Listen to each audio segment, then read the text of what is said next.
Hello, my name is Liza and you're watching Pens and Poison. The way that it's going to work on this channel is we'll start off by analyzing a poem, and then we'll talk a little bit about the background of the poem's composition, the author's background, and anything else that you might need to know about the meaning of the poem. This is a channel about poetry.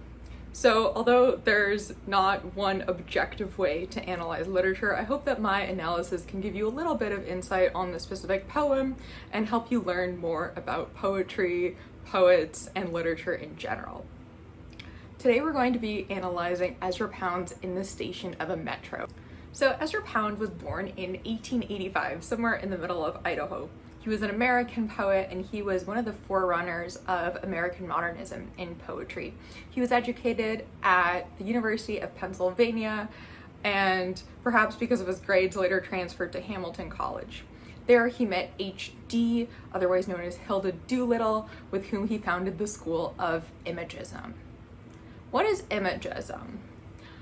As you might guess from the title, Imagism is a school of poetry that relies heavily on imagery. If you know anything about Pound, you'll know that one of his big phrases is make it new. What does this mean? Well, Pound always wanted to do something revolutionary to the American literary canon and to the English literature canon in general. Pound was active in the 1920s, which was a really big time for social change in America and across Europe in the Western world. One of the things that Pound wanted to do was move away from this tradition of metered verse, right? So if you think about the history of English poetry up until the 1920s, or maybe even a little bit earlier, poetry had always used iambic pentameter. What is iambic pentameter? It's the standard meter that you see in Shakespeare. To be or not to be, that is the question, right? You have a short syllable and then a long syllable. To be or not to be, that is question. English poetry had more or less always followed this trajectory. If you wanted to write a good poem in verse or any piece in verse, you would use iambic pentameter or some sort of set meter. Poets like Gerard Manley Hopkins had started experimenting with meter some 30 years before Pound was writing, but for the most part, poets did like to stick to iambic pentameter or some sort of set meter. When Pound came around, he did want to really make it new or revolutionize the English literary tradition. One of Pound's biggest influences in his poetry was the Eastern literary and philosophical tradition.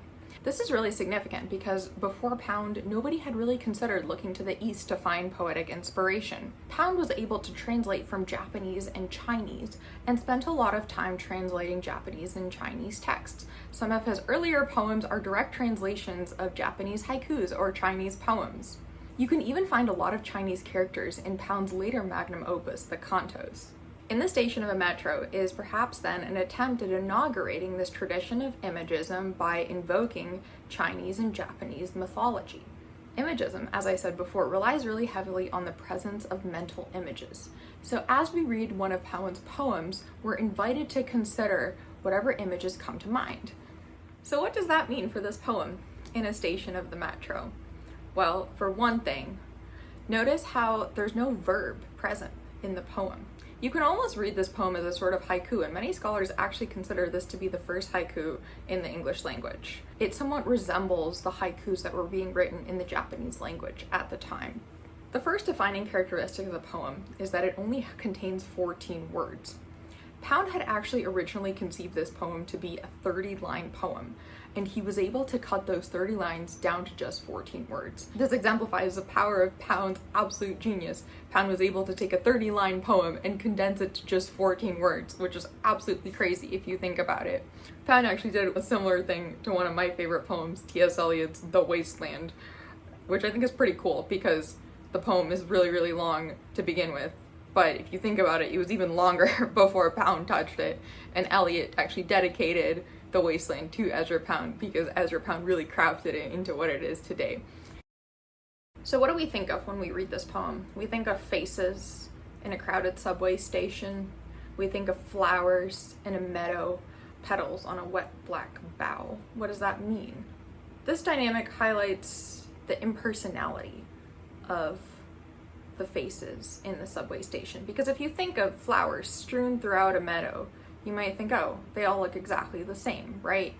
There's no one flower that stands out from all the other ones. But more importantly, it highlights the verbose dynamic of the Victorian tradition before it, and almost pokes fun at the way that people conceptualize literature in too many words. Pound invites us to explain complex human dynamics through very few words, and invites us to consider the fact that we don't need too many words to explain human emotion.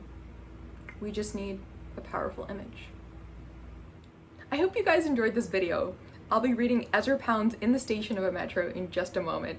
If you guys like this video, please take a moment to subscribe and support my channel. It would mean the world to me. Thanks so much. The apparition of these faces in the crowd, petals on a wet black bough.